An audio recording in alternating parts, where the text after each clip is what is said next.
सर्वेभ्यः अभिभावकेभ्यः छात्रेभ्यः नमो नमः। सभी अभिभावकों को और छात्रों को हमारे चैनल संस्कृति पाठशाला में स्वागत है। आज हम लोग पढ़ेंगे वर्ण। तो आइए पीपीटी के माध्यम से पढ़ते हैं वर्ण। उम्मीद करता हूँ कि आपको पूरी जानकारी होगी। तो आइए पढ़ते हैं वर्ण। छात्रों, जैसा कि हमने आपसे कहा था कि अगली कड़ी में हम लोग पढ़ेंगे वर्ण। वर्ण क्या है? ठीक है बच्चों, ये देखिए वर्ण जैसा दिखाई दे रहा है। वर्ण ध्वनि की सबसे छोटी इकाई है, अर्थात आवाज़ की सबसे छोटी इकाई जिसके और टुकड़े नहीं हो सकते हैं, उसे वर्ण कहते हैं। वर्ण को ही अक्षर कहते हैं। बच्चों, अक्षर का मतलब होता है टूटना। अक्षर मतलब जो टूटा नहीं हो, उसे ही अक्षर कहते हैं, अर्थात जिनका उच्चारण टुकड़े में नहीं हो सके, जिनका उच्चारण और टुकड़ा नहीं हो सके, उसे ही वर्ण कहते हैं। बच्चों, संस्कृत में वर्ण 46 अर्थात 46 होते हैं तथा 3 प्रकार के होते हैं। ठीक है बच्चों, तो उम्मीद करता हूँ कि आप समझ गए होंगे वर्ण किसे कहते हैं। यूनिट है आवाज़ की, ध्वनि की, जो सबसे छोटा है, उसके और कोई टुकड़े नहीं हो पाते हैं। बच्चों, वर्ण के 3 मुख्य भेद होते हैं, अर्थात वर्ण 3 प्रकार के होते हैं। पहला है स्वर वर्ण, दूसरा है व्यंजन वर्ण और तीसरा जो प्रकार है उसका नाम है अयोगवाह वर्ण। तो कितने प्रकार हुए वर्ण के बच्चों? 3 प्रकार हैं, स्वर वर्ण, व्यंजन वर्ण और अयोगवाह वर्ण। ये पहला जो प्रकार है स्वर वर्ण। स्वर वर्ण क्या है? जिन वर्णों का उच्चारण किसी भी अन्य वर्ण की सहायता के बिना हो सके, उन्हें स्वर वर्ण कहते हैं। अर्थात स्वर वर्ण का उच्चारण स्वतंत्र रूप से होता है।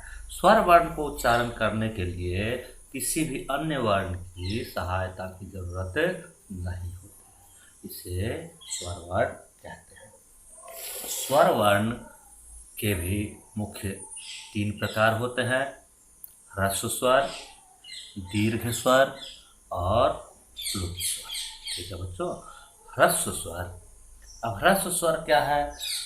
जिस स्वर वर्ण के उच्चारण में एक मात्रा का समय मतलब बहुत ही कम समय लगे, उसे ह्रस्व स्वर कहते हैं। ह्रस्व स्वर 5 होते हैं, जिन्हें मूल स्वर भी कहते हैं।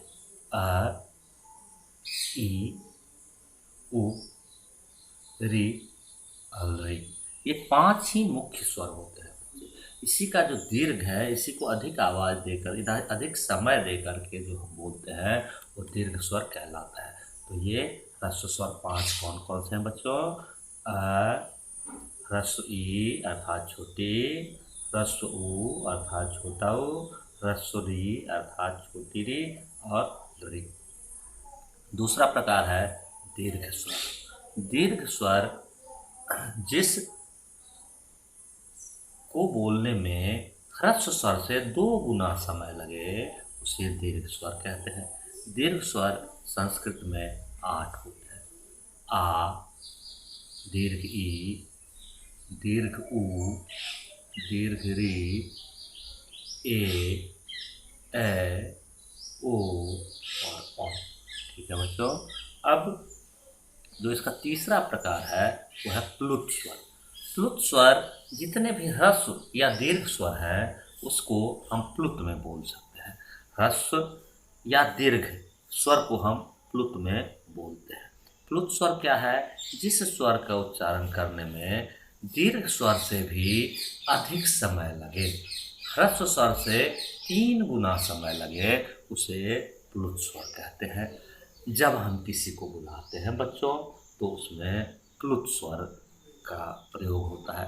हे राम, हे, जैसे हमने कहा तो हे की आवाज़ जो है हमने 3 गुना ज़्यादा रखी, इसलिए उसके आगे 3 लिखा रहता है। हम लोग उच्चारण करते हैं ओम, तो ओम देखिएगा आप, ओ 3 और मा लिखा रहता है ओम, क्योंकि वो 3 इसलिए वो 3 द्योतक है ओ को लंबे समय तक बोलने का। ठीक है बच्चों, तो ये है स्वर वर्ण। 3 प्रकार है, ह्रस्व स्वर, दीर्घ स्वर और प्लुत स्वर। ह्रस्व स्वर 5 होते हैं, दीर्घ स्वर 8 होते हैं, दोनों मिलाकर के कितने हो गए? 13। तो स्वर वर्ण कुल कितने होते हैं? 13। दूसरा जो प्रकार है बच्चों वो है व्यंजन वर्ण। व्यंजन वर्ण क्या है?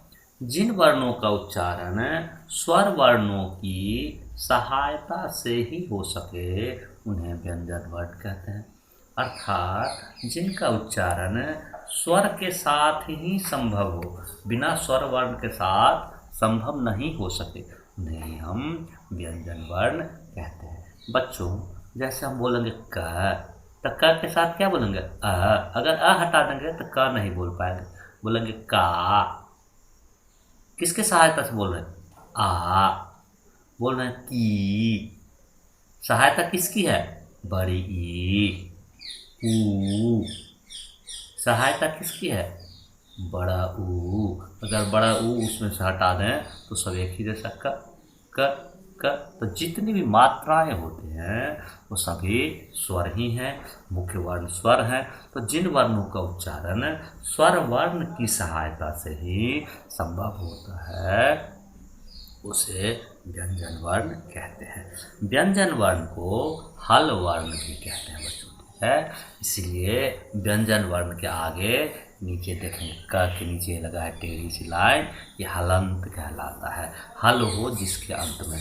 व्यंजन वर्ण 35 होते हैं, 33, तथा 3 प्रकार के होते हैं। पहला क्या है? स्पर्श व्यंजन। स्पर्श मुख के विभिन्न भागों को स्पर्श करते हुए जिस वर्ण का उच्चारण होता है वो स्पर्श व्यंजन कहलाता है।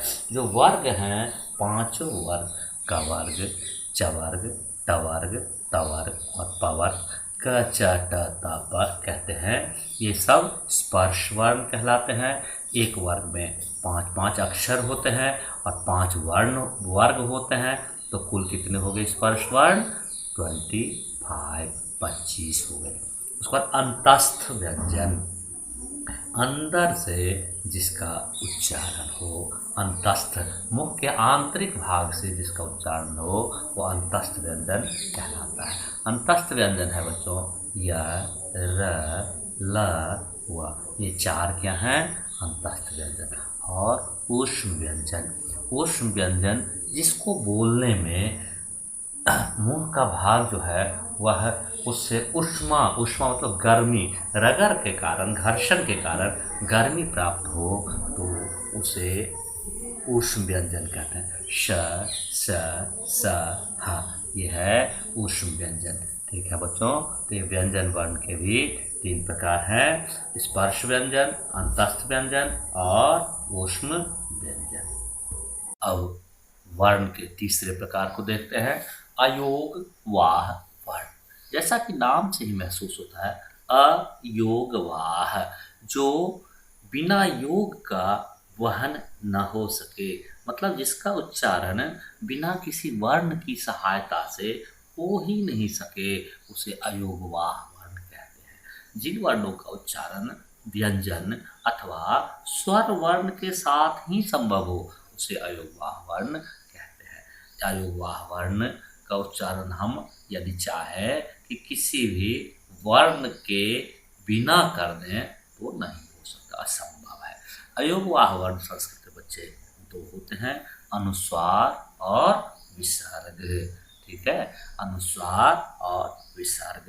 अनुस्वार को हिंदी में अनुनासिक कहते हैं, उसमें अनुस्वार और चंद बिंदी होती है हिंदी में, संस्कृत में चंद बिंदी नहीं होती है, सीधा अनुस्वार होता है और विसर्ग होता है। अब देखिए जैसे उदाहरण हमने दिया है संभवती, स पे क्या लगा है?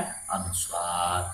पंचमम, प पे क्या लगा है, अनुस्वार। संस्कृतम, स पे क्या लगा है, अनुस्वार। तो वर्ण के साथ तो ठीक है उच्चारण हो रहा है, लेकिन ये देखिए ब्रैकेट में हमने आपको दिखाया है कि केवल ऐसे बिंदी डली है। क्या आप उसका उच्चारण किसी वर्ण के बिना कर सकते हैं? बिल्कुल नहीं, संभव ही नहीं है। जब तक वर्ण नहीं कोई रहेगा तो उसका उच्चारण असंभव है, इसलिए इसका नाम है अनुवाह वर्ण। दूसरा है विसर्ग। विसर्ग अर्थात दो बिंदी। ठीक है बच्चों, ये विसर्ग जो है वो संस्कृत की आंख है बच्चों। जब तक विसर्ग नहीं है तो संस्कृत अधूरा है। तो विसर्ग राम, ह का उच्चारण हल्का सा ह का उच्चारण होता है राम। मोहन, बालक है।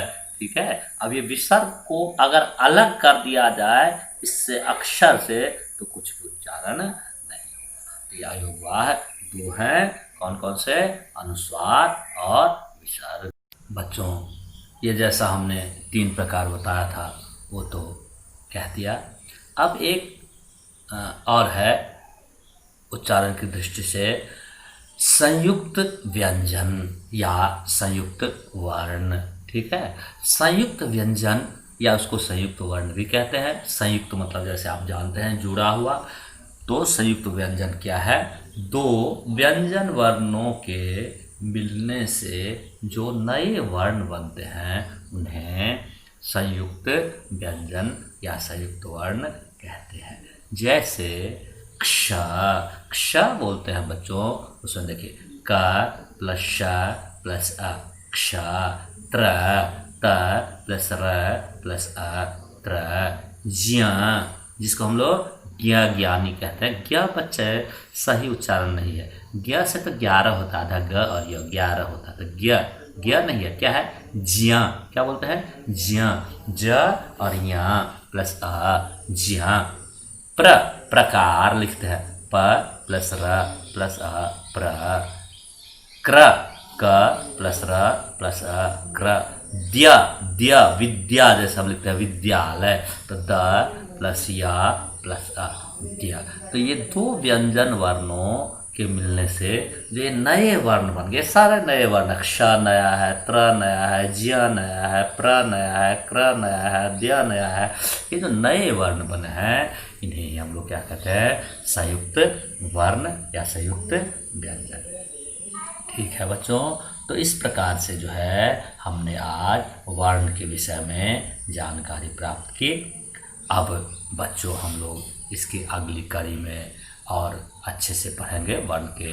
ये पहला भाग हुआ, अब दूसरा भाग हम लोग पढ़ेंगे वर्ण विन्यास एवं वर्ण संयोजन। तो उसके लिए आप हमारा अगला वीडियो देखिए। और वर्ण विन्यास, वर्ण संयोजन एवं मात्रा। वर्ण जो है बच्चों बेसिक चीज़ है, उसको आप समझ गए मतलब समझ जाइए कि आज है संस्कृत समझ गए। तो वर्ण की जानकारी, वर्ण का उच्चारण अगर आप अच्छे से कर रहे हैं, अच्छे से समझ गए, मतलब आप बहुत कुछ समझ गए। ठीक है बच्चों, तो अब अगली कड़ी में हम लोग पढ़ेंगे मात्राएं एवं वर्ण विन्यास तथा वर्ण संयोजन। ठीक है बच्चों, तो फिर मिलते हैं अगली कड़ी में अगली वीडियो के साथ।